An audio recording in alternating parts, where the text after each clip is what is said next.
can touch Ruto when I am there.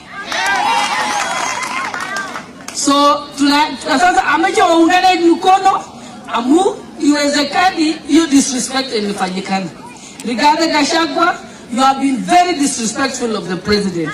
You have committed gross insubordination, violated the National Cohesion Act because you are busy preaching tribal politics.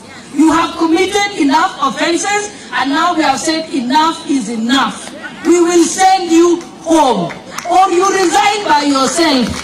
Ukasema tusikutishe, na mimi nataka nikwambie leo atukutishi, tunakutoa. Kesho yake tukiamuka tunakutoa. Na wananchi watakubali tutakutoa. Na sita halali. So usiende ukiwipa motion ukianza kulilia watu ati ninachukiwa. Wewe mwenyewe ulijiondoa kwa serikali, ukaanza kuongelea shares na Kenya ni yetu wote. Segregate milima. Ukaanza kupeleka watu huko. So mimi nataka kukupea onyo pamoja na wale watu mnaambatana. Anzia heshima miongoni mwenu ndio tupate kuheshimu. Lakini kuliko yote hatukusamei tena, tunakutoa.